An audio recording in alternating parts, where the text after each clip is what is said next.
Guys, पिछले कुछ दशकों से यूएफओ साइटिंग्स और एलियन को देखे जाने का दावा करने वाली घटनाएं बहुत बढ़ चुकी हैं। कई सारे ऐसे लोग सामने आए हैं जिन्होंने ये कहा है कि उन्होंने आसमान में कुछ अनआइडेंटिफाइड फ्लाइंग ऑब्जेक्ट्स या फ्लाइंग सॉसर्स को देखा है, जिनमें से कुछ ने तो प्रूफ के लिए इनके वीडियोस और फोटोज भी निकाले हैं। और अक्सर ऐसा होता है कि वो वीडियोस या फोटोज एडिटेड निकलती है, फोटोशॉप निकलती है। मगर कुछ ऐसे भी केसेस हैं जिनमें वीडियोस का टेस्ट करने के बाद ये पता चला है कि वो 100% जेन्युइन है और अनटच्ड है। यानी सरल भाषा में ये कहा जाए तो वो असली थी। इतना होना भी कम था कि अब कुछ ऐसे भी लोग सामने आने लगे हैं जिन्होंने ये क्लेम किया कि एलियंस ने उनको किडनैप किया था और उन पर मेडिकल एक्सपेरिमेंट्स भी किए थे। So in today's video, we are going to know about some people who claimed that they had been abducted by the extraterrestrials.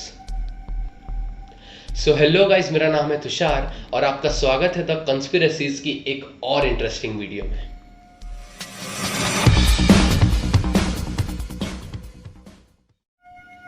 Guys, इसमें सबसे पहला केस देखने को मिला था साल 1961 में, जिसका नाम है द बार्नी एंड बेटी हिल केस।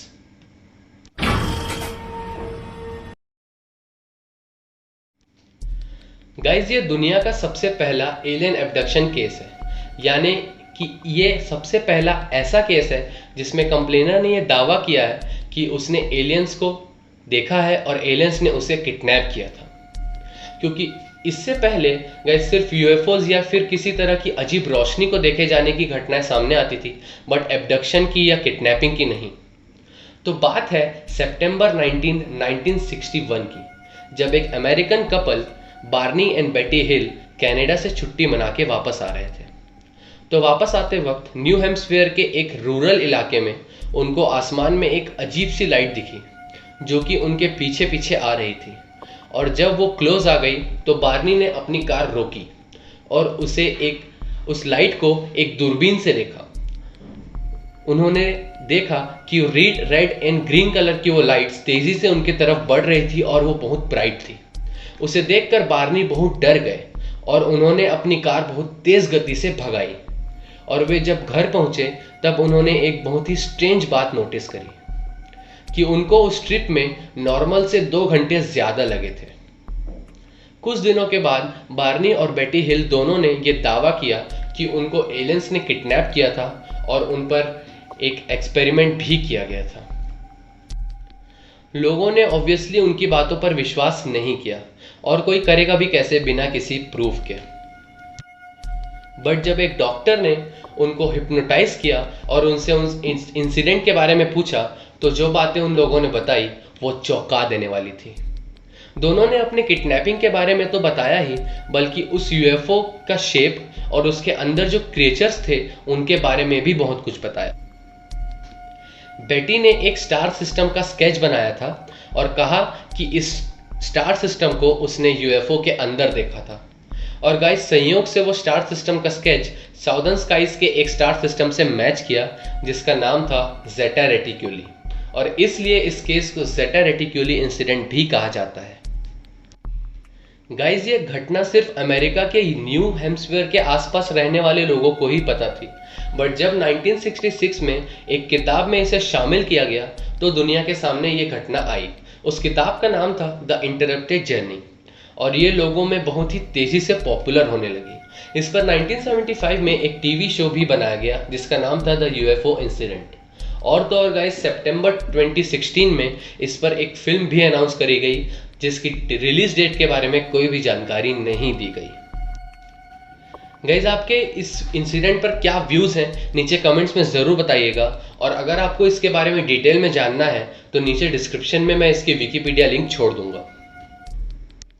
सो गाइज, अब बात करते हैं अगले घटना के बारे में, और ये अगली घटना निकल के आती है साल 1975 से, जिसे कहा जाता है ट्रेविस वॉल्टन एब्डक्शन केस।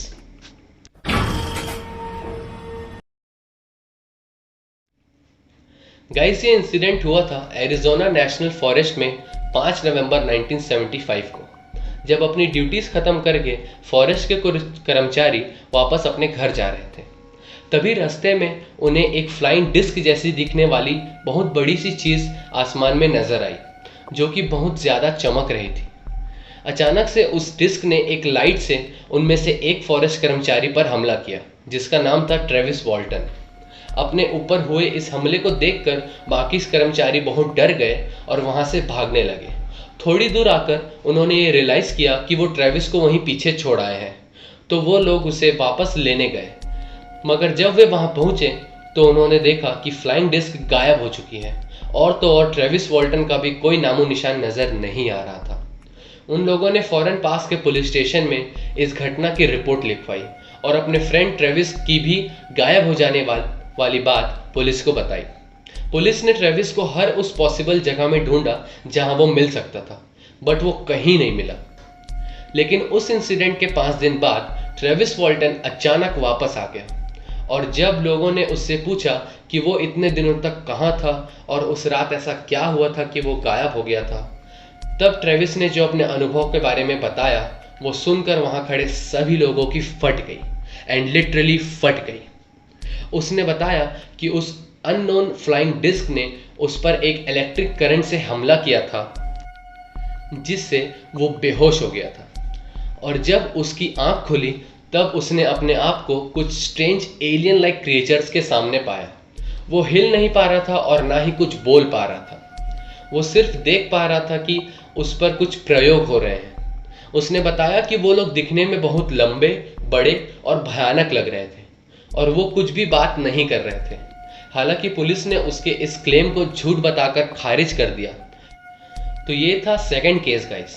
अब बात आती है इस वीडियो के थर्ड एंड लास्ट केस की, जो कि सबसे इंटरेस्टिंग है और जिसका नाम है the eagle lake abduction case. अब ये इंटरेस्टिंग क्यों है वो आपको वीडियो के आगे में पता चल जाएगा।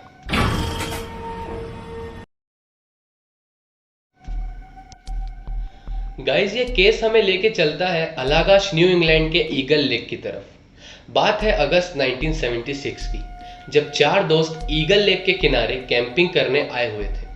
उन चारों के कैंपिंग का पहला दिन तो बड़ा ही अच्छा गुजरा, बट उन लोगों को ये नहीं पता था कि आगे आने वाले दिनों में उनके साथ क्या क्या घटनाएं होने वाली है और उनकी ज़िंदगी पूरी तरह से बदलने वाली है। दूसरे दिन की रात को उन चारों ने अजीब सी लाइट्स को नोटिस किया, जो कि एक उड़ती हुई चीज़ से आ रही थी। पहले तो उन्होंने ये सोचा कि वो कोई हेलीकॉप्टर या एरोप्लेन होगा, बट सडनली वो ऑब्जेक्ट उनकी आंखों के सामने गायब हो गया। तो उनका दूसरा दिन भी बिना किसी ज़्यादा परेशानी के गुजर गया। बट नेक्स्ट डे 20 अगस्त 1976 को उन चारों ने फिशिंग करने का प्लान बनाया और बहुत सारे ईंधन जमा करके कैंप के पास एक आग लगाई। उस आग को बहुत देर तक जलना चाहिए था, क्योंकि उसमें बहुत सारी लकड़ियां और चीज़ें डाली गई थी। थोड़ी देर बाद उनमें से रैक नाम के एक इंसान ने उस लाइट को फिर से देखा, मगर इस बार वो लाइट लगातार बढ़ती जा रही थी और उन लोगों के पास आ रही थी। सडनली वो लाइट या ऑब्जेक्ट उनके ऊपर आ गई और उसमें से एक मैग्नेटिक लेजर जैसे प्रतीत हो रही चीज ने उन चारों को अपनी तरफ खींच लिया। और उसके बाद उन चारों को सिर्फ इतना याद था कि उनकी आंख वहीं खुली जहां से उन्हें उठाया गया था, और उस वक्त भी वो ऑब्जेक्ट उनके ऊपर रिवॉल्व कर रहा था और अचानक आसमान में गायब हो गया। जैसा कि मैंने पहले ही आपको बताया कि जो आग उन्होंने लगाई थी उसे बहुत देर तक जलना था, बट जब वहां उनकी आंख खुली तो उन चारों ने देखा कि वो आग अब पूरी तरह से राख बन चुकी है।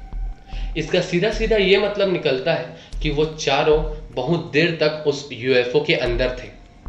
उन लोगों ने ये बात अपने करीबियों को बताई वापस आकर, मगर किसी ने भी उनका विश्वास। बट रहस्यमय बात तो ये है कि जितने भी लाइट डिटेक्टर टेस्ट उन चारों ने कराए थे वो सब उन्होंने पास कर लिए थे।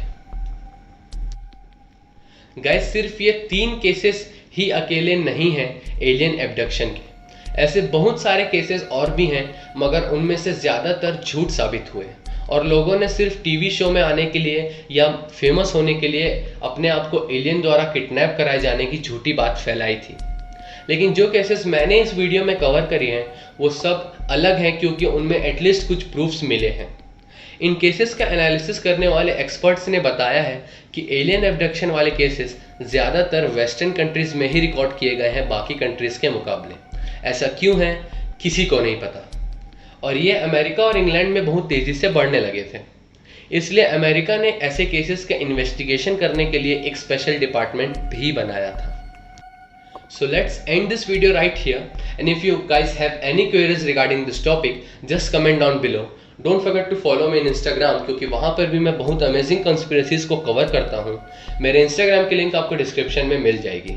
I'll see you guys in the next video. Till then, bye bye.